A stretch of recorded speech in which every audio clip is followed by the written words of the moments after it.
and sent. You tell me if you're picking it up.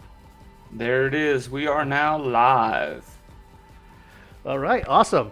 That's always a beautiful music to my ears when you say that in the most amazing way that you can only say it, and that accent, that drawl you have. We are live, but it's true because we're live again, and it's the three amigos once again doing another Red Star Roundtable right here on YouTube. But it's true because we're live again, and it's the three.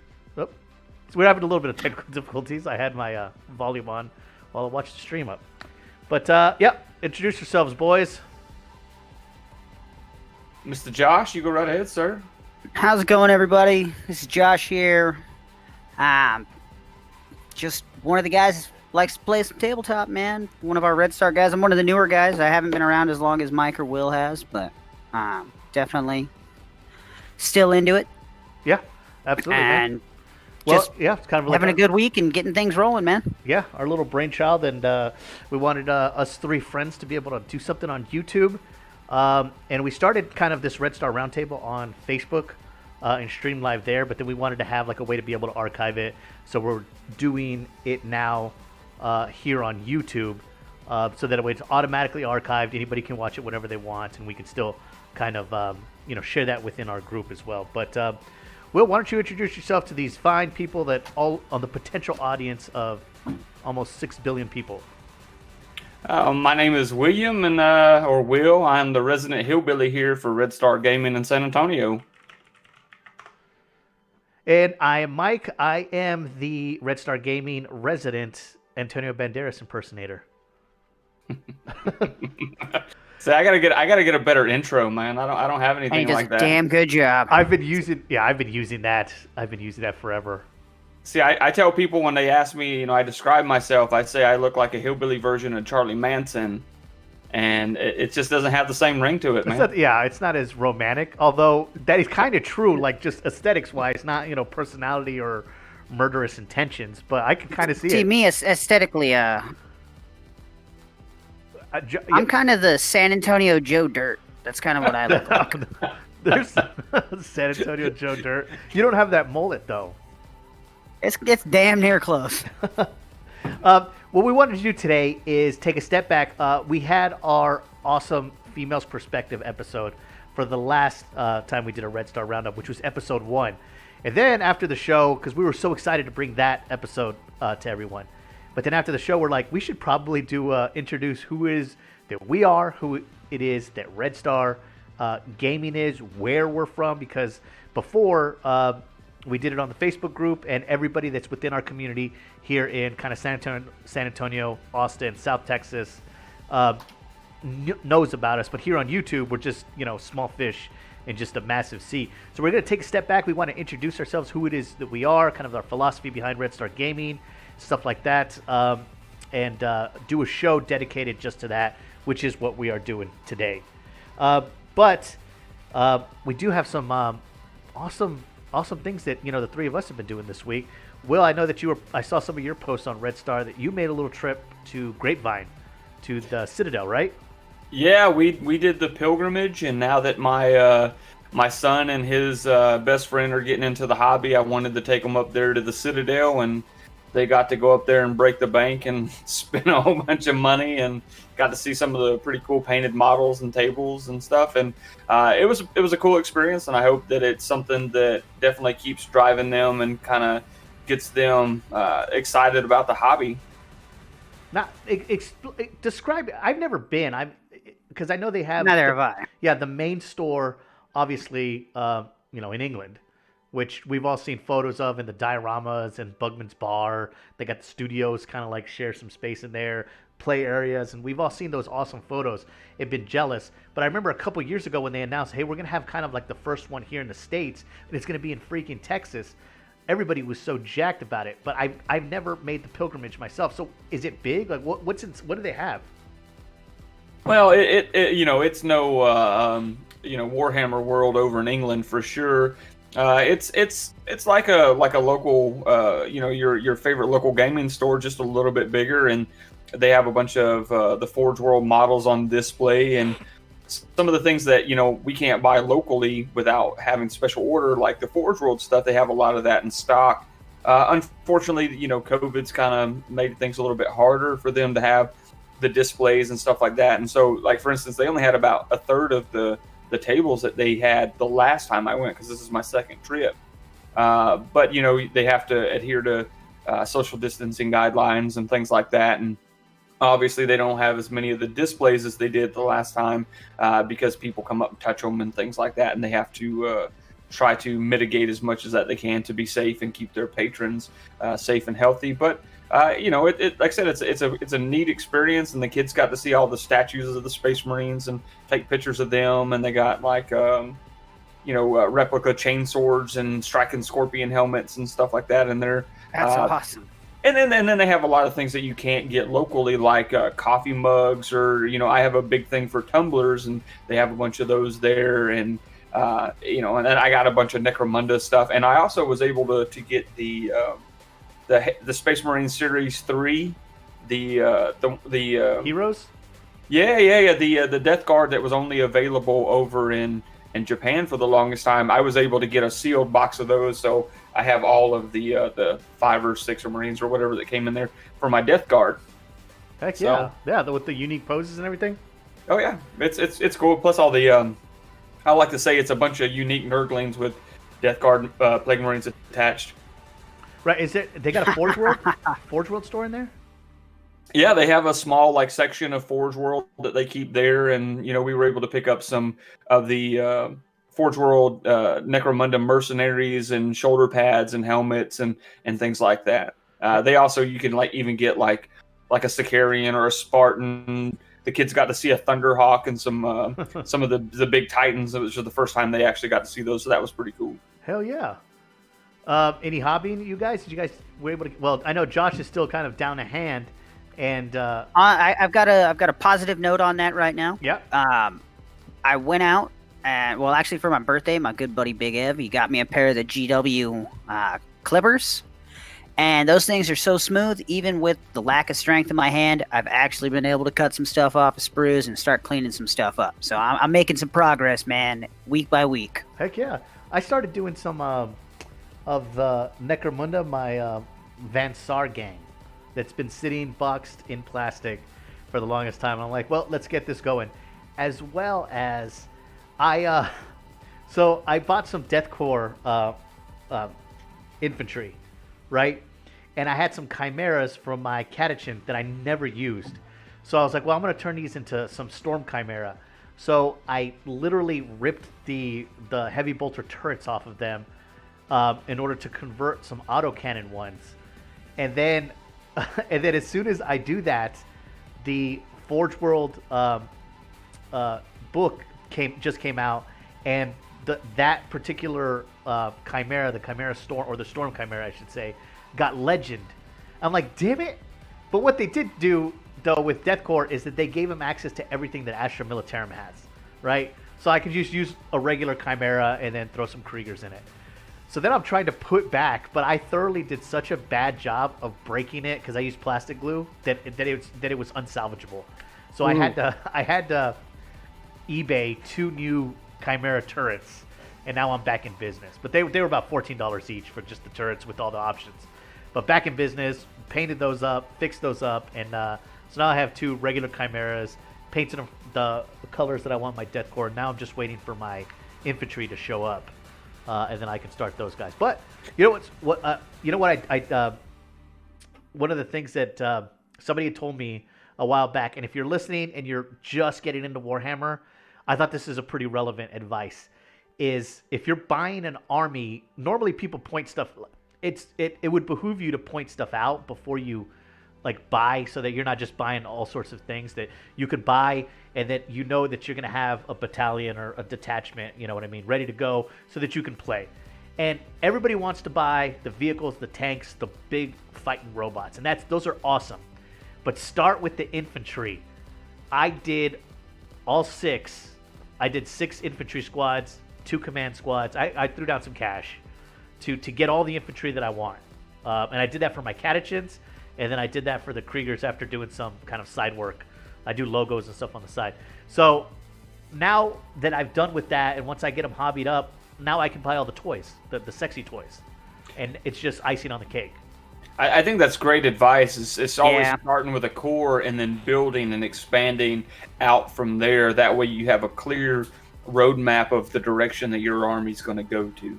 Yeah, Build a solid core. That way, if you need to pivot, like pivot vehicle wise or pivot, some kind of heavy weapon wise, you still have your main battle force. Well, I see that that's a common mistake that new players get in is they buy all the flashy, really cool things because they think it's going to perform a certain way. But it's and so then niche. Right, but then when they get into the game, it doesn't quite work the way they want. But so this is advice that I gave my 13-year-old son and his friend how to play. Start with your core, and then that way you will know the direction your army needs to go because you'll know the shortcomings that your army has, and then you'll say, okay, I need to buy this unit to cover that gap that I figured out that my army has. Not only that, but when you have the core done, everything else is gravy, right? So you take your core army, and you maybe you bought like some Terminators or what have you with it, and maybe like one bot, one Dreadnought or one tank, and then you're playing. You're like, man, right? You have a game and you're like, okay, you lose the game, but you're playing at a store and you're like, you know what?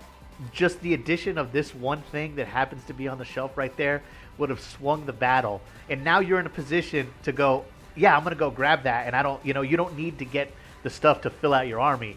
You're in position to just start putting icing on top of that delicious hobby cake. Which I believe that's the beauty of Crusade, because you start with that 50 power and then you slowly build on by increasing your supply lines. And so I think that just fits in that idea of what you're saying perfectly, and then it works within the game and the rules of the system. Absolutely.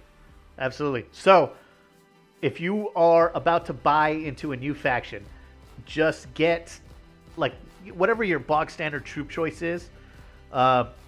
Get, for instance, if you're doing some Death Guard or whatever, get up to 6 troop choices. I would say, you can get some Poxwalkers, a couple of Plague Marines, and then get 1 or 2 HQs, and boom, you're good to go. And then you can start adding some of the sexy stuff. But speaking of that, they came out with those combat patrol boxes. So what do you think about those for a starting place for a new player getting in for, say, like the ones that came out for Death Watch and the one they came out with for Space Wolves? I think the Death Watch one is great for a Salamander's army. Yeah. So yeah, Josh just pretty much answered the question. I don't understand the faction-y doing the factions with it. Yeah, the Death Watch comes with the shoulder pads, like I think maybe 2 or 3 of them, and then it comes with a Watchmaster. But that's the only Death Watchy thing in it. It doesn't come with the Corvus. It's got the Primaris Aggressors with the Flamestorm gauntlets that are just like that just breathe salamanders. Like, yeah, that's my point. Like even so, the Space Wolf one, the Death Watch one, and the Blood Angels one can all be. I mean, I could use them all for my Iron Hands. I don't have Iron. I don't play Space Marines famously, yeah, I don't understand why they do it with factions, because I've just not seen the uniqueness of it in those factions represented. For instance, the Space Wolf one, which, if you'd excuse me, I think comes with Reavers, Intercessors. It does come with that kick-ass battle leader, Primaris battle leader, and then what else? It has an Invictus Warsuit. Yeah, and that's the great Warsuit. for everybody. Right, the Warsuit. Never use Space Marine. Yeah. But you could use those with the Blood Angels. It doesn't come with. My point is, it doesn't come with the Thunderwolf Cavalry. It doesn't come with like the Space Wolf-y type stuff that you would, it's not faction. If they're gonna slap a Space Wolves, then for God's sakes, give them Space Wolves. You know what I mean? Well, I have to imagine that's pretty like intentional. Thunder Cavalry or something. Well, I think that the combat patrols being generic like that is fairly intentional. So, say you don't want to play Space Wolves, but you wanted to play, like White Scars, you could buy the same thing and with very little work make that into a decent White Scars. Maybe not the lieutenant that's in there, but the rest of it for sure. Yeah, I'm just so, and this is just a perspective. This is just off the cuff perspective. Is that as a consumer, like if you're don't confuse me, I guess is what I'm trying to say. You know what I mean? It's a confusing. I think. I'm starting out. Let's say your boys, right? They're starting out. and they're like, I want to do Space Wolves army, and then he buys the Space Wolves supplement, he buys the Space Wolves Combat Patrol box. Nothing in the supplement is in that box, I don't believe, because there's none of the unique units that are Space Wolves. You could, that is my point. I mean, we're splitting hairs, but at the same time, that's kind of confusing, dude. But that kind of goes back to the idea of having the core, though, because in my opinion, those combat patrols would be your core, and then you add your Thunder Wolves or your Sanguinary Guard or whatever you want on top of that. Right. I got Simon's asking if we have any RSG merch in the works. I'm the wrong guy to ask for that. I'd have to ask Jay. We kind of talked about it a little bit. We talked about it a little bit. Now, I said and Simon just reminded me, I do owe Jay some. I redesigned some of the shirts. I got to finalize those up for member shirts. So kind of like famously, Red Star Gaming. It's anybody can join. You just play, somebody who's in Red Star, and you get the congratulatory thumbs up picture that we post, and everybody welcomes the new member, and they get a shirt for free. So those shirts are kind of like a source of pride around town. You go to any game store, you have somebody with some Red Star gear. But I'm working on some new shirt designs because I love. You'd have to forgive me. I don't know who specifically made the Red Star logo. I love it. It'd be Andrea. Was it Andrea? Andrea, yeah. Okay, it's amazing. I think it's fantastic. And I'm a logo designer. Yeah. So it's easily recognizable. I think is the best part about it.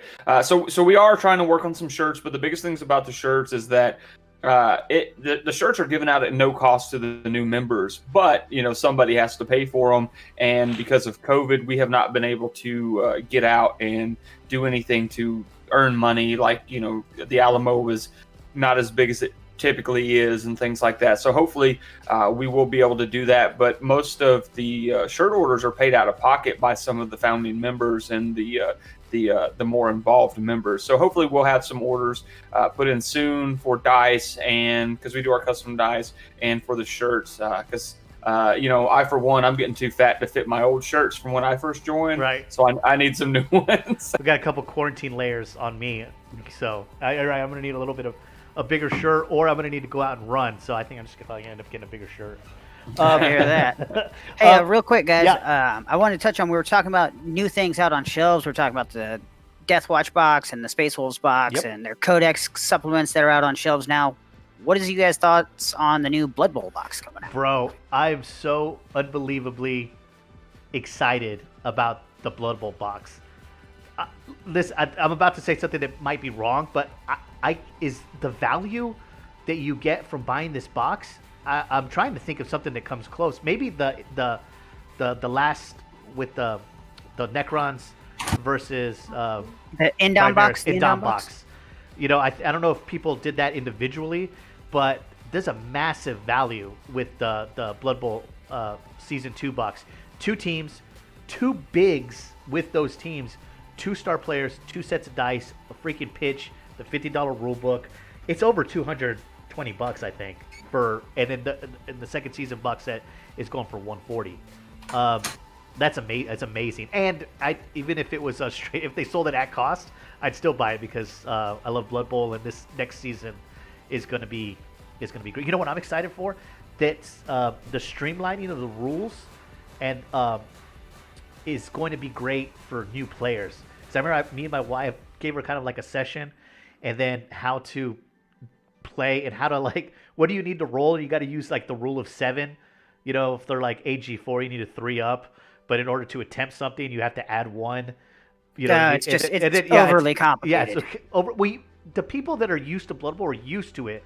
Doesn't mean it wasn't overly complicated. So now they've added those things in there. For instance, the passing stat now, like for passers, for good passers, is a 2 up. Well, that's incorporating that +1 that you would get to even attempt to pass. So I'm excited that stuff is now just kind of is just baked into the rules without having to overcomplicate that.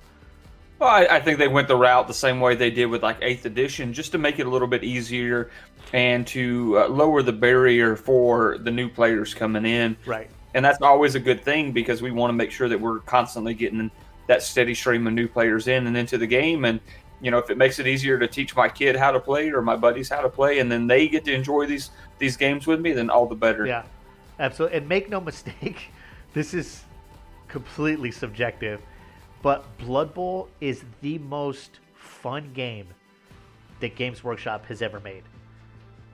It's hard to explain. It's hard to explain, but it's so different from the attitude and the vibe and the competitiveness that you can get with 40K or their games like that. It's kind of like it's like when I go play golf and I shank a shot and I'm like, well, I'm not good enough at golf to get mad about it. And like Blood Bowl has this inherent way of like you're gonna get pissed off because it's baked into the game that what you want to do is not going to go your way, and it's just kind of like accepted, and you roll with it. Yeah, I feel that a lot when I'm playing Blood Bowl. I'm like, okay, well that just happened. I just got Blood Bowl right I'm not now. mad Like, about whatever. It. Of course that happened. Yeah. Well, Yeah, it wouldn't happen any other way. So that's how it works. Whatever. The option or for the fear of, if you will, of failure is always there. So it's not like with 40K where, if you shoot and you miss, nothing happens. Well, with Blood Bowl, bad things can happen. So yeah, they usually do. Yeah, they can go catastrophic, which is the best part. Oh, absolutely. Yeah. But I feel the same way about Necromunda, where the fear of failure is not always there. But like if you fall off a building and you got a guy that's got a limp for the rest of your campaign, that's there. And I think that's the beauty. And I have to say that I believe that the specialist games for Games Workshop, if you have not played them and not experienced them, those are the hidden gems that Games Workshop has. Absolutely. So give them a shot. Yeah, Definitely. we do have a couple of announcements for two events that are about to happen next weekend. On the 21st, we have a Kill Team tournament. Tournament organizer is Caesar, and it's going to be at Dragon's Lair Alamo Ranch. So that's next Saturday, 25-point tourney, and he's using the updated LVO 2021 rules, which I've seen, which look pretty cool. It's different from. It looks like some people have taken what they've learned about Kill Team in the past and kind of have made a rule set that doesn't benefit any one particular faction. So a lot of thought has been put into it. I know Caesar's using it, and he's kind of doing his own editing because he's the mad scientist. And one of the things about when Caesar is the tournament organizer, you're going to have some of the most beautiful tables and setups and terrain. He really wants to make like a visual, fully painted experience on every table. So I expect no less from this one. Yeah. I'm actually working pretty closely with him on this one. We shot a video the other day at the Dragon's Lair's new gaming location. They're opening up a whole new, just dedicated gaming area, and we're going to be able to throw the first major Games Workshop related tournament in that area for this Kill Team tournament. We're calling it Return to Chaos. Get everybody back out playing, rolling some dice and stuff like that. But Caesar has some custom terrain coming in that's supposed to be pretty sexy. But his level of passion for that game is something to behold. So if you've never been to one of the events that Caesar throws for Kill Team, it's definitely an event. He makes it into a whole different experience. I feel like if you were like in the middle of the ocean on an island and you were like, man, I'd love to play Kill Team, Caesar would chop her in and be like, I got you. You know what I mean? Oh yeah, yeah. For real. He's like, yeah, here's all my armies. I brought some dice, and you know what I mean. He would do that. I was hanging with him the other day, and he was like, "Man, I got enough stuff right now on me to roll at least a 12-man tournament." And we were just playing a casual game at COG or something. Yeah. I was like, "Dude." So Josh, we have somebody in the comments asking you to expand on your comment that you just made in the chat about the $50 credit. If you could speak to that just a moment. Yeah. That news to me? Yeah. I believe that is actually one of my roommates at my other computer. Talking on my YouTube account, causing a little trouble is what I believe that is. Okay. Somebody left. I forgot to sign out on that. Okay. And they're kind of out there playing some jokes. Thanks for expanding on that then. Okay. Well, the second thing that we got to talk about is on November the 22nd, Roman and John are doing the Kill a Can food drive. They're going to have some events over there for Bolt Action 40K and Magic the Gathering. What? And this will be at, correct me if I'm wrong, but over at Heroes Retreat. I believe so. If anybody in chat can verify, I think that's where it would be at. But this is something that we as Red Star are very passionate about. You go out and you do these events, but the biggest thing is to bring in that food that we then donate over to the local food bank here in San Antonio. We do this at least once a year.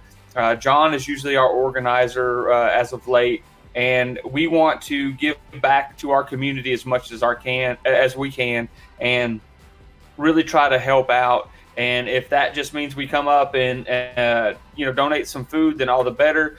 Even if you don't play, if you're worried about COVID and you don't want to be there at the stores and you want to swing by and drop off some food, please do. We encourage you to participate and donate if you're able. This food goes over to the food bank and is able to put some food on the table for some families that may not have the means to do so. That's awesome, man. That's one of my favorite things about the give back stuff that Red Star does. Is really just makes me happy and honored to be a part of such an awesome group of people. As much as we like gaming, we're still a part of the community, and we want to enrich our community as much as we can, and to help those that may just be down on their luck at the moment. And if that helps them out and put some food in their belly, then we're happy to do so. So we encourage you that even if you don't want to play, to please come by, and if you're able to donate some food. Yeah. So we're gonna now transition into our segment where we talk a little bit about Red Star Gaming, who it is and what we are, what we do, which we actually kind of just touched on, especially with with that canned food drive. I want to open it up with Will, though, and specifically we'll go around the round table, as it were, to each of us, and just kind of like introduce yourself, how you got into Red Star, a little bit of background of how long you've been playing tabletop, and kind of like how did you find the community? Well, this is something I touched on briefly on our last broadcast, but after I got out of the Army, I come from a small town, and I could go back there and I could work at the mill or the prison, or I could try to come somewhere else. And so I came to San Antonio because I knew it was a very vet-friendly place. And I got here and I met some of the locals, and I knew that 40K existed, but I never really played. And at the time it was Warhammer Fantasy. I never played, but the community was so welcoming and so great. They said, "Hey, why don't you give this a shot?" And I just had moved here and I didn't have much of nothing at all. And I had people coming out and just handing me units. They're like, "Hey, I had this extra tactical squad or this extra commander or drop pod or rhino or whatever the case may be." And they helped me build my army just to get me into the game. And they didn't know me from nobody.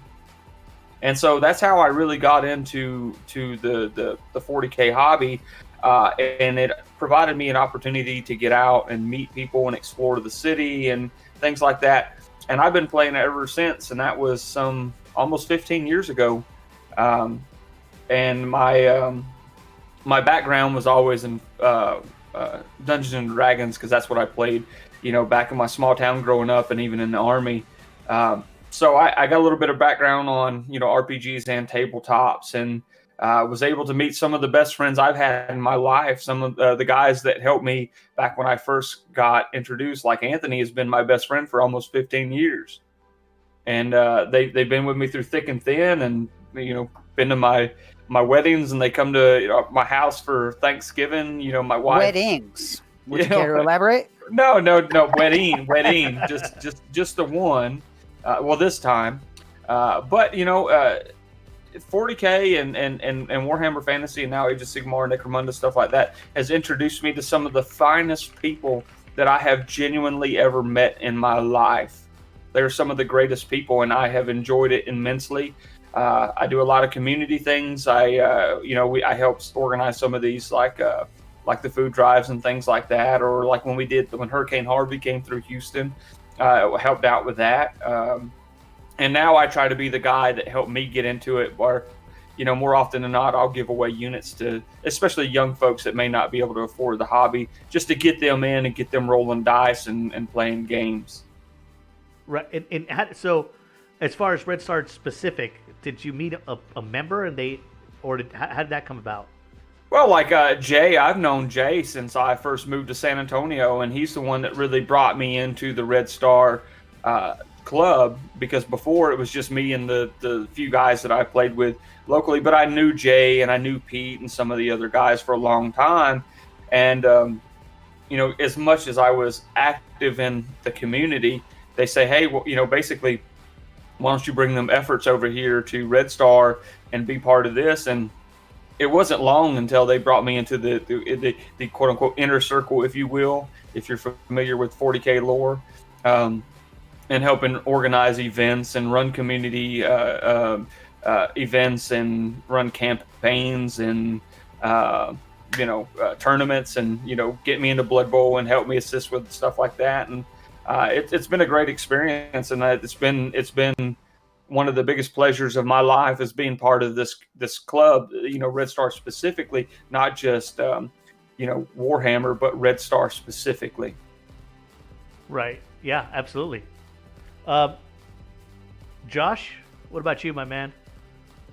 Well, I started off playing D&D when I was young, probably like 8, 9 years old, with a buddy and a couple other guys from the neighborhood, and then his dad kind of taught us how to play D&D, and then just different tabletop games and stuff like that. But we always knew about 40K, but we were kind of young and couldn't really afford it, so it was something that was always just a little bit out of reach until the last couple of years, where I finally had like a little bit more time, a little bit more funds, and I was like, you know what, I can actually sit down and do this now. So for about past 2, almost 3 years now, I've been pretty heavy into the tabletop wargaming, and yeah, it's been pretty good. As far as like first hearing about Red Star, it was back when the Red Star guys were still playing at Heroes and Fantasies on like 410 and Evers. It was I believe that guy Pete was there. My buddy Big Ev was one of the old members of Red Star, and we would go, because my apartment was right there, so we would just walk over with some models and just kind of go and hang out and stuff like that. And that's really where we got in contact with those guys. And then when I started playing Kill Team on my own, that's when I met up with like Mike, Caesar, Jake Flores, and really just kind of running away with it, man. That was back when we did, like Gabby just mentioned, we did our Friday night fluff nights over there at where it first started, and that's what we did to basically teach people how to play the game, and we did it in mass. And I remember back then, you had to beat a Red Star member to join Red Star. Did you really? Yep, that's how it was back then. I think that's what we told people, just basically because we wanted to make sure that people would play the games to be part of the club, just to ensure that we were bringing in good quality players that that they were going to contribute to the overall good of the club, essentially. Yeah, it was cool. It was real early days, and it was good stuff, man. And we still do that because we want to make sure that we're bringing in good folks that are going to further the image and the cause of the club, and that's to enrich the games and the community. Right. Well, I think if you play somebody, you can kind of see. You know what I mean? Although I've never, and I've said it multiple times, I've never played that guy before. Not in our group, in our community. At a tournament, I have, and that guy was a tool. But that's a tournament, that's a tournament, and that's, you know what I mean? But not for like ever just meeting up for beer and chips with Red Star Gaming members. Exactly. Yeah. Well, I think you spend 2 hours rolling dice with somebody, you really get a feel for what kind of person they are and their personality. Because even while you're rolling dice, you're having casual conversations and getting to know each other. Yeah. Yeah. Which is true. It's like, it's, some people say like you get to know somebody if you fight them or whatever, like, the old Kung Fu movies. Like I had to find out who you were. But in this one, it's like I had to roll dice with you. And then I could peer into your soul. Hey, I think it sounds way less cool though, Mike. It does. Well, that's why we started saying, oh yeah, like, we jumped in new members, like we're all freaking vatos and stuff. It's like all of the Northwest side. Well, it does sound much cooler if you put it that way. Jump guy. We're gonna jump new members in, and it's like I'm drinking Starbucks while I'm rolling dice. It's not the doesn't go with jumping people in. Savage, man. Savage. So what about you, Mike? What's your introduction to the club? I'm not ready for this question. Wow, you just completely caught me off by surprise. You can't say you didn't know this question was coming. I mean, it's not. I mean, you didn't have notes or anything, did you? Yeah, right. I don't prepare this. It's almost like this is in the show title, right? So I've been playing since. It's so funny that how many people that have associations with the military. It was somebody in uniform that introduced me into Warhammer 40K. That their last station was in the United Kingdom for the Air Force, and then they moved down here to San Antonio. So I work for the Air Force as a graphic designer, but I'm a civilian. I've never served. But everybody that I work with is in uniform. I'm you know what I mean? So those guys came down, and we had like a little. Immediately, they they were super cool guys. They're like, hey man, you want to hang out on the weekend? We're like, sure. And then they introduced me to Warhammer, and then I went to the Purple Cactus. It used to be this awesome place in San Antonio, and in the back they had like the store that sold Warhammer, and the Central Command, man. Central Command, Huge. yeah. Central Command. And then I remember this like it was yesterday. My first army was going to be orcs, and I go back there and I'm like, I'm thinking about playing, and I did some research. And I think I want to play the orcs, and they literally sat down with me, and then they're like, okay, well, you want a starting army, and they pointed it out, and they're like, you're going to need to get this, the codex, this, and this. I remember walking away with a Battle Force box, a box of boys, the metal knobs, metal war boss, metal Big Mac, you know what I mean? And then I got everything. They showed me how to glue stuff. They showed me how to clip and pin. Like, it was like the most awesome experience because I was at the only time I was the only person there. And it was like a one-on-one tutorial of like how to hobby and how to build your army all like in one afternoon. It was freaking awesome.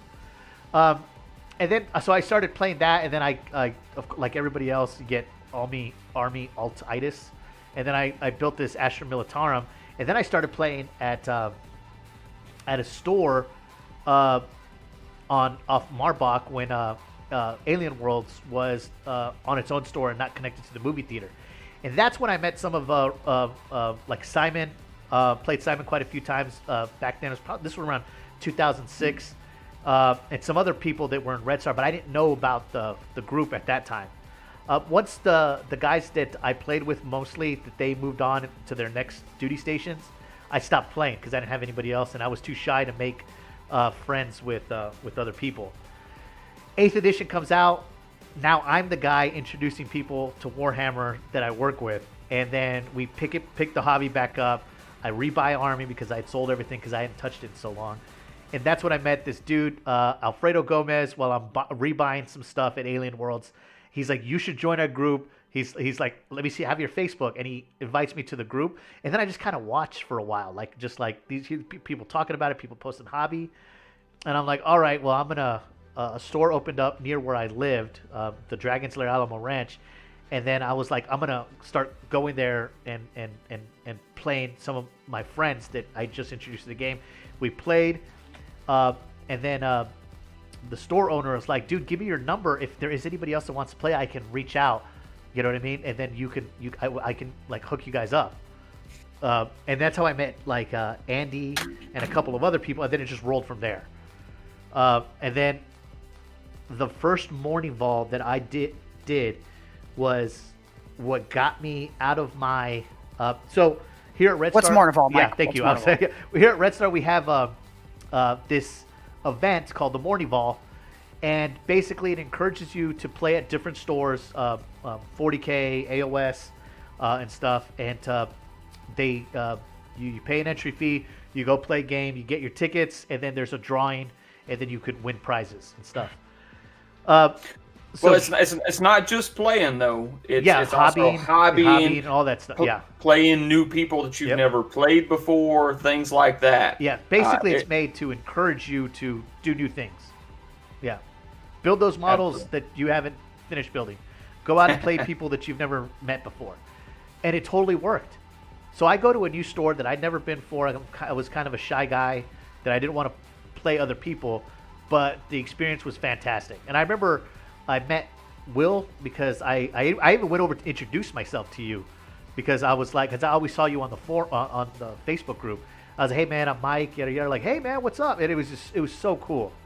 So and then the rest is history. And then it's just and here we are, me with Will, this guy, right? That I was like, oh, this is the man. And we're hosting our own podcast on YouTube now, which is awesome. And I think that's a great thing. I mean, and that's something that just came organically from us being part of the community and getting out there and helping folks. And so that kind of leads us into the next thing we wanted to talk about, which is why we want to do this podcast. I don't think that anybody here thinks that we're the best voices for radio or the most knowledgeable people in the hobby or the best strategic minds or anything like that. But what we want to do with this is to be the people that we wish we had met when we first started. We want to be able to pass that experience and knowledge that we got the hard way on the folks that are just getting into the hobby. Whether that be how to paint models, how to build lists, or anything like that. We want to be able to pass our experience on that hopefully help save you some time, save you some money, and make your introduction into these various games a little more enjoyable. Yeah, because you're absolutely right. It's not just hobbying. It's, there's a whole nother thing about it, like how to find a game, how to know like when you're playing a good game, like how to keep connected with people and organizing things and stuff like that. Little nuances of continuing on with the actual play and the hobby. Absolutely, and I'll be the first person to sit here and say that, hey, I have an anxiety disorder from some stuff that's happened in my life, and it's made it very difficult for me to get out and make friends. And this hobby has provided me a means and an opportunity to do so. And we want to make sure that we're doing that in a way that is conducive to help folks with their particular situations. And if we can say, hey, here's an easy way to get about learning the game, to ask questions, like our Facebook group, we're not super huge, but considering that we're a small local Facebook group, and anybody can go in there and ask a question of how to paint something or how to build something or what's the best way to build a list or what unit should I buy or what unit I should stay away from or anything like that. And everybody in that group says, hey, here's my experience, take this how you will. And they're able to pass that experience that they have on to these new players. That's a pretty awesome thing if you ask me. Absolutely. It's really just like a encyclopedia, if you will, of this community. If you have a question, hey man, did I play? This happened this week. So I saw this post, and it's not uncommon, and I've done it myself. Hey, I was in the assault phase, and then I had these attacks, and I wanted to allocate them to this unit that had models with different toughness. And then I did it this way. Was that correct? And then you get a bunch of people like, yeah, that was correct. Or what you need to do is this. Hey, I've got a question on the shooting phase, or I can't see a person. I can see one part of can I still shoot him? Yada, yada. And then you're going to get responses. Like, you're not going to have to wait 10 minutes. You know what I mean? We'd have people make those posts in the middle of a game to get clarification on the rules. But also things like you said, hobbying and everything. One of the things you said that really resonates, and it'll be a future topic, I'm sure, is we want to make sure to make sure that the players are the kind of people that we want to play with or against, and like to cultivate like a group of like all-stars, you know what I mean, of people that no matter who you play is going to be a good time that's had by everybody. You know what I mean? Absolutely. And there's multiple ways of doing that. If you want to go sweaty, we've got guys for that. We got competitive guys. If you want beer and chips and at the rolling dice while also talking about the Dallas Cowboys, we got guys for that. If you know what I mean? We want specialist guys, campaign guys. You want to tell a story, into role playing, we've got guys. I mean, we got men and women. We've got people for that. Absolutely. We're such a diverse group that whatever your flavor is, you can find it. Yeah. And as you mentioned, not just men. We have just, we have a pretty decent amount of female members as well. For instance, Miss Gabby in our chat is the spouse of one of our founding members, and she's every bit as active as anybody else. So, if that's more your speed, and especially like we talked about last week in our broadcast, that if you're a lady that wants to get into the hobby and you're more comfortable playing another woman, that is there. If you are, as Mike mentioned, more narrative minded, those people are here. If you want to play somebody that, is all about competitive gaming and doing the best meta, call David out. He'll want to play you. Whatever your flavor is, there's somebody here to fit that bill. That's right. If you want to complain about Space Marines, there's plenty of people for that too. I know a guy. Maybe we might know somebody. And so the other thing is that, we've mentioned briefly is that we are primarily based out of San Antonio, Texas, but Red Star is in no way exclusive to San Antonio. We got folks in the surrounding area. We got members that are in Houston, Dallas, Austin, El Paso, Florida. Folks, as Mike mentioned earlier, a lot of us are either prior service or active duty.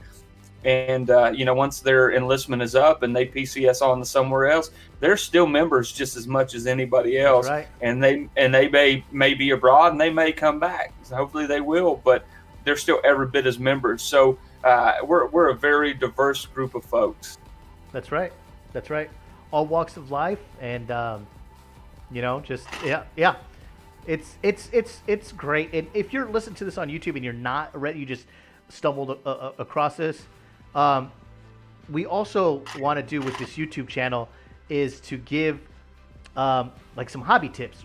We've got 3 up there now, and we just want to do some simple things that videos where we can have people from Red Star just kind of explain some of the hobby aspects that will get people started on that journey. So the last one we posted, Andy posted how to make a wet palette. So if you've been doing this for a while, you know what a wet palette is. You probably have one.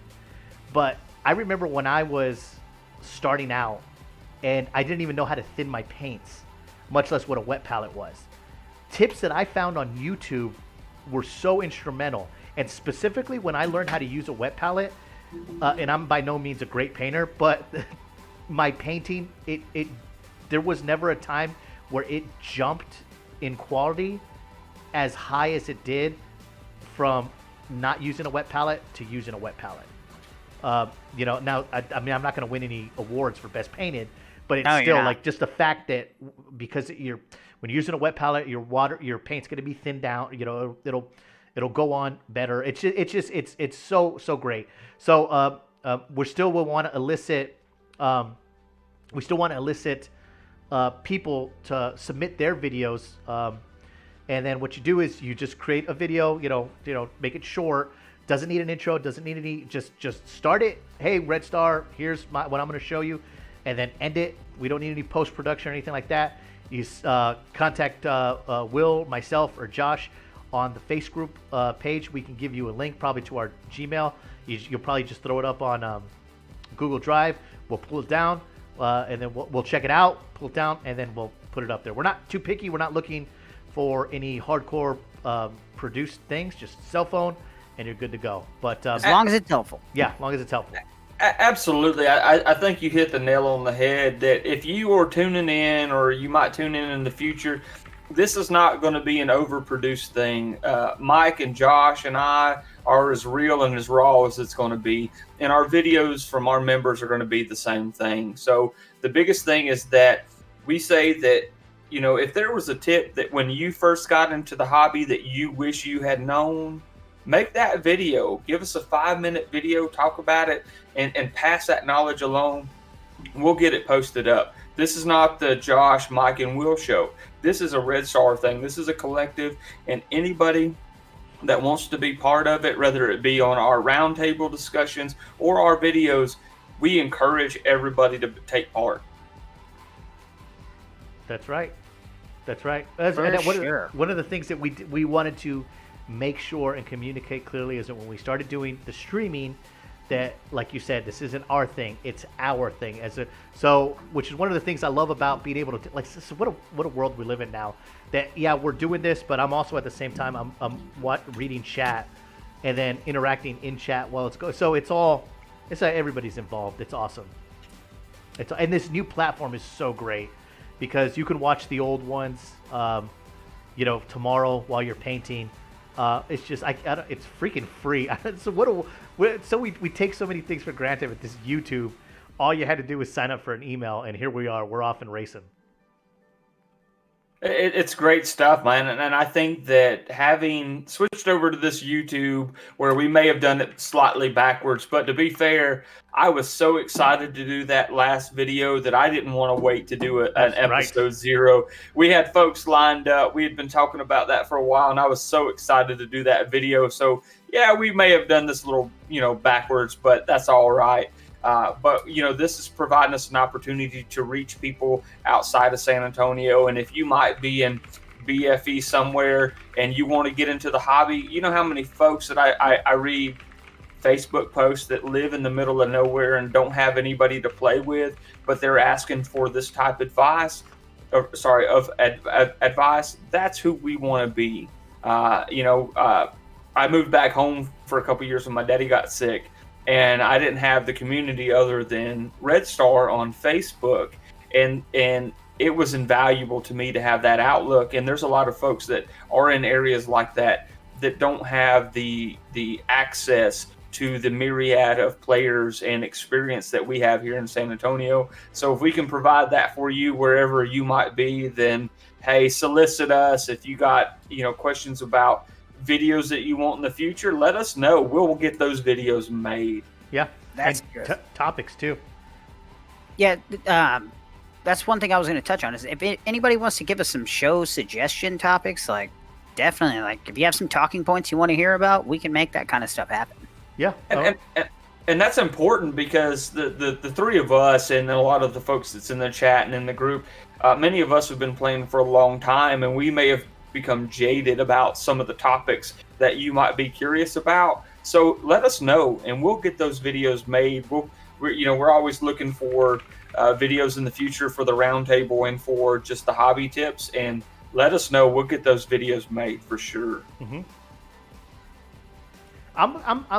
I want to do one on using shades. Because I remember when I learned that was a thing, I thought it was the greatest thing ever.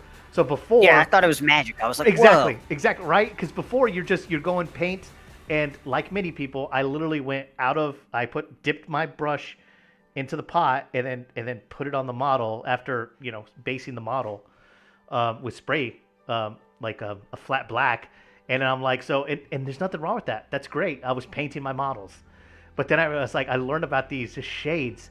And then the first time I applied it to pants and it dried, I was like, holy crap, Golden Demon, here I come. This is the best this is the coolest looking thing I've ever seen. And it was like Agrax Earthshade or liquid, quote unquote, liquid skill. And you just throw it on everything. That feeling when you learn a new thing as far as hobby tips, that feeling of when you execute that to perfection is, you can't describe that with words. Yeah. It is the most awesome feeling in the world. Walks of life. That translates to all walks of life. But one of my favorite things about the hobby, 40K hobby, is so all right. I turn my head to my right and I see 9 Leman Russ tanks, and all of my Astra Mill vehicles and Bane blades and all of that stuff, and I'm like, if I'm bored, I will dunk them all in LA Awesome, and then I'll repaint them. I would do it, but I would use Will's stripping guide on our YouTube channel to find out exactly how to do it first. Yeah, I did that. What I would use LA Awesome and dip those in LA Awesome for a couple days, rebase them, and then repaint. Repaint. I feel like the 40-year-old virgin where he's now I'm going to make your pants blue. But it's like it's pretty much the same thing. It's like, I don't like the camo on these Catachin. Dunk them. Let's do this over because I enjoy it. And then Did I I've never tell stripped you? a model. I've never stripped one. Did I ever tell you how I discovered LA Awesome? no. So, because I'm that kind of nerd, in spite of the way I look, I'm that nerd. And I kept hearing all these folks talk about all the different things that they tried to strip things. And I said, somebody that says they use Simple Green is the best, or Purple Power is the best, I've or heard whatever. that so much. Simple Green It- doesn't do anything. Right. And so what I did is I got a squad of a tactical squad that I had, painted all at the same time. So they were all the same technique and paint and everything. And I collected all these different suggestions, and I went out and bought every one of them. And I bought these 10 little like Rubbermaid containers, like throwaway, and put every one of the different chemicals that everybody said was the best ones to use in each one of the things. And then I put one of that tactical squad in there. And then I would come back every few hours and I would do my little notes about, hey, this one's already working, this one's not working, this one's not doing nothing at all. And, hey, this one has been 4 hours and it's already stripped. And, Simple Green, it's been 3 days and it's not doing nothing. And after I finished that, LA Awesome, in my opinion, based off of that little research study, if you will, was the best chemical and the best suggestion that anybody had given me over, Simple Green or LA Awesome or Brake Fluid or whatever. And it just worked the best, and I've been using it ever since. And prior to that, I used Simple Green almost exclusively, but it didn't work as well as folks had led me to believe. But that LA Totally Awesome, it works. I got 100%. So, Will, what you're telling me is that you applied the scientific method Yeah. to like 10 different I was chemicals thinking the same and thing. thoroughly documented it Yeah. with With- hypothesis yeah. and Well, conclusion. Water was his control. I am not a college graduate. I did take some community college courses at one point in time. Well, but, it shows, man. Well, it shows. But yeah, that's what I did. I was just curious, and I really wanted to see which one was the best. And that LA Awesome, it worked. And actually, that wasn't even a suggestion. I used to work at a machine shop where we did chroming, and so we had to clean all the parts and stuff like that before we did it. And we had to strip the paint off of some of these old, like, classic cars before we could chrome them, and that's what we used. Jesus, and it doesn't. My biggest fear was it doesn't mess with your models. Like, I've done every single vehicle at least twice. I've repainted these at least twice, and I found that, let's say for a Lehman Russ, I have a Tupperware that I put it in. I put LA Totally Awesome in there, and 2 days will take all my paint off, but it's the plastic is still stained with the base coat that I use, usually an Army painter. Another 2 to 3 more days after that, and you will get it sprue gray. Well, I got Sprue this. gray. I got this demon print sitting here, right here on my hobby desk, right in front of me, that I got from Thomas Coben out there at Hole in the Wall, and I think whoever did it before used enamel paint. And I stripped it in LA Awesome, and that model looks as clean, or if not cleaner, than the day it come out of the factory. Yeah, I'm glad you mentioned that, because LA Totally, your hobby tip, LA Totally Awesome has made me unafraid of the eBay rescue.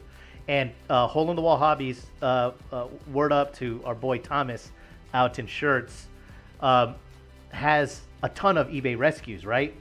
So if he'll have like 4, 5 Lehman Russes or 3 Basilisks, for $30, and the prior owner might not have been the most skilled painter, or not your paint scheme. No problem. Don't worry about it. LA Totally Awesome that junk, and then repaint it in your scheme. Doesn't mess with the plastic. Doesn't mess with resin. Perfect. I feel like we've talked about LA Totally Awesome has taken over the show, but it's an I was example kind of feeling the same way. I of was a like, hobby okay, tip so, of a hobby tip that really, really worked.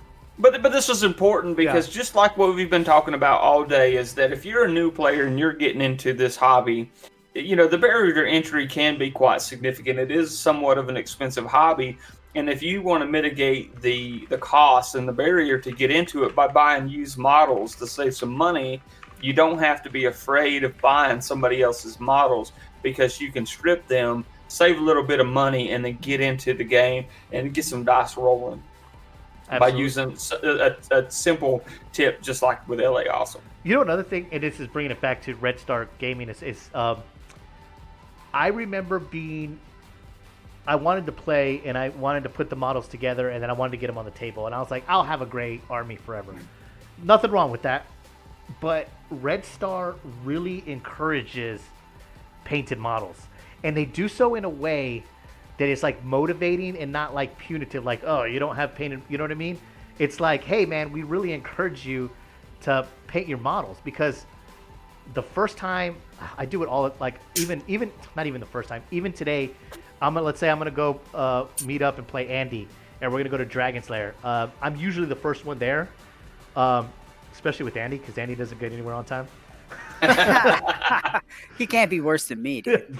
Dimed out in public, man. But what I always do is I will always set my army in parade formation and just like, oh dang man, here I am at the store and everything is painted. You know what I mean? And just like it looks so cool. So in your opinion, what is the way that Red Star encourages you to paint without being, hey, if you don't paint, I won't play you? Well, for one, everybody posts their hobby. It doesn't matter if Morning Ball's going on or not. And as you might expect, it's different skill levels. And the first time painter whose model reflects a first time painting, you know what I mean, skill wise, will get positive reinforcement. You know what I mean? I remember I've done it too.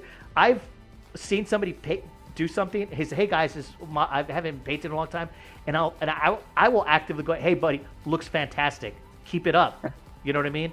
Keep it up. And for me, it's always like, hey, those models look great that you just did. They would look a lot cooler if you would try this. And then I get a little bit of a tip, and then I take that home and I do it. And then I come back the next week, and everybody's like, wow, dude, your models look way better. You look like you did a great job. Like, keep up the good work. It's all encouragement. You know, it's not like, put down the paintbrush, homie. Well, you know, one thing that I've tried to do is, you know, somewhat regularly, I will post a picture of one of the models that I painted when I first started in the hobby that, to be fair, it looks like hot garbage. And then I'll paint, I'll post the picture of one of the latest models that I've painted and say, hey, look, here's the difference, and it takes time. It's not a matter of skill. Now, there is a certain level of skill involved, and I'm not going to take away from the people that are actually good at painting. But if you take the time and you learn the techniques, eventually you'll get better from practicing, from learning and hearing and listening and just doing it. You will get better. So here's my first crappy model that I painted 15 years ago, and this is the model that I painted last week. And then I'll encourage people to do the same, just to see those two pictures side by side of how their skill level has increased since they first started painting. Yeah, I see that. It doesn't seem like much, but when you actually take the time to look at it, you're like, wow, that is a pretty big difference. Whether it be 6 months or 6 years, you're still better off than you were the day you started painting. Mm-hmm. I will say this though, I still do paint a crappy model sometimes. Like, it happens. It still happens to me. Like, I pick up a paintbrush and start going to work on something. Like, I was working on a lizard man the other day, and I set him down and I was like, wow, that lizard man looks terrible. I don't know what I did to him. I mean, I've been doing this for a while now, but he just looks like garbage. I'm going to give him to Andy, and Andy's going to paint the rest of these lizard men because I can't do this. But you know, one of the things I started doing to myself, and I'm not a big painter, and everybody knows that, but I try to paint not because I enjoy it or because I want my stuff to be painted, but I paint because I want to give my opponent the common courtesy. Paint for your opponent, not for yourself. I totally understand that.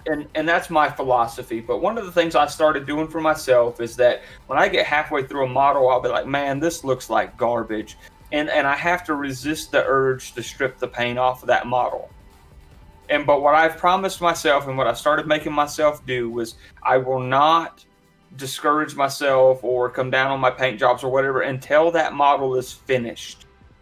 Because we're halfway through, yeah, it looks like hot garbage, but you're not there yet. Mm-hmm. But once you're down there at the end and you're at the finish line, you're like, man, I'm glad I pushed through, because that's a completely different model than what I was looking at when I was halfway through. Like the tipping point where it's like, this thing looks like trash, and then you start edge highlighting it, and you're like, oh wait, this actually looks pretty good. So Savannah's talking about We do a Friday night painting thing, and anybody can come and join and paint with us. And we've started calling it colloquially, Whiskey and Warhammer, because to be fair, I get drunk while I'm painting models, and so we call it Whiskey and Warhammer. But we've been doing that since COVID started as a way, because we can't get together physically. We paint models together over the Discord, and we're encouraging people to keep painting and keep them being part of the hobby, even though we can't be together. I'm hoping that this will, and I'm not a scientist, and you know what I mean. I'm hoping we're seeing like the down, like, you know what I mean, with the news came out with vaccines, and I know people feel differently. What I'm just saying is, I'm hoping that we're closer than we are farther from this being over with. And then when we do, I've been one of the ones that have not played, during this whole thing. So when I do, I'm just gonna give all my brothers and sisters like just a big giant hug, and I cannot wait. It actually makes the anticipation better. So, and I'll be much more appreciative of it. That actually opens up into a good segue into what our next show is going to be about. Oh, once everything is coming back up, we're gonna have to start talking about what we can do to better everyone's gaming community. How are we going to start leveling up the community, like making things better once people are coming back together? How can we make strides in positive ways to make things even better than they already are? That's right. So absolutely. So if you have a gaming crew out there, even if it's 3 or 4 people, our, like, last I checked, membership was like, I guess not official members, but at least on our group, we have over 700 people on the Facebook group. Now, not all of them are official members, but all the things that we do around town have kind of given us a little bit of perspective and a little bit of wisdom into being able to facilitate a community that is positive and that everybody just really, really wants to be a part of and to contribute and stuff like that. So we're hoping to be able to, kind of let YouTube at large in on some of that secret sauce. That's what we'll be talking about in 2 weeks. The name of the podcast will be Leveling Up Your Community. Absolutely. And I look forward to this. I think it's going to be a great experience to be able to share with our local community, but also, as you mentioned, YouTubers at large, about ways to build your community. Because, like you mentioned, Mike, you may start with only 3 people, but that's all it takes. And with doing the right things and increasing your gaming quality and inviting people in, being inclusive, getting those games in, putting those events on, your 3 people will expand into something much larger in the same way that Red Star did with, I believe it started with 6 people. Mm-hmm. Yeah, but that will be our conversation for the next 2 weeks, boys. That's right. And of course, as always, you guys are invited to participate right along here on the chat. And if you'd like to actually be a part of the show and join us on the podcast itself, just let us know. We love to have guests. As a matter of fact, we try to have guests every episode, with the exception of this introductory episode, so that we can make it a real roundtable for this show, which we call Red Star Roundtable. So we will be looking for some guests to be able to help us with the next show. Just let us know. I look forward to it, and hopefully next time we'll be talking, I'll have that Death Guard Codex in my hand. That's right. Let's hope so. All right, let's wish in one hand. Yeah, it'll be interesting because I want to see the treatment that. Oh man, we're gonna be talking.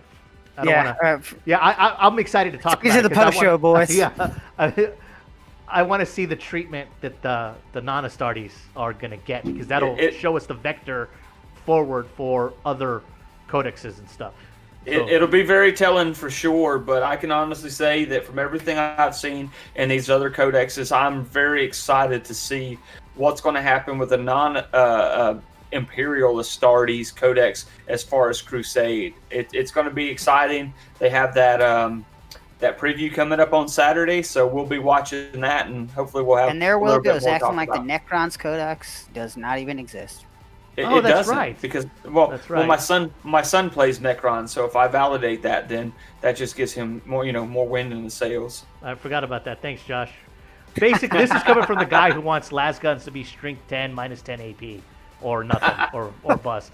So Josh is a Salamanders player. We take that for what we will. yeah, Oh, come on, guys. Hey, but January, they've already said is going to be another Xenos Codex, and I'm hoping it's going to be something Tyranid related. Whether Me it be too. Tyranids or Gene Stealer cults, it's going to be awesome. And we make fun of the Necrons, but I did a 3-way game with my son and his best friend today. We played against each other, and he played the Necrons. It's a pretty good codex, and I look forward to the other stuff coming out in the direction that 9th edition is going. that's right. Well, Will, my man, why don't you go ahead and sign us off? We appreciate everybody for participating in the chat. Once again, had really, really great and that's my favorite thing. I love seeing that chat just go on and all of the people that took the time out of their evening to join us live. We very much appreciate it. But Will, why don't you sign us off, my friend? Absolutely. We appreciate everybody tuning in and listening to the three of us ramble on about the hobby that we love and talk about our community. Thanks for coming out and tuning in. We hope to see y'all next time when we talk about leveling up your community here at Red Star Roundtable. Y'all have a good night. Have a wonderful night, everybody. See ya. Latest.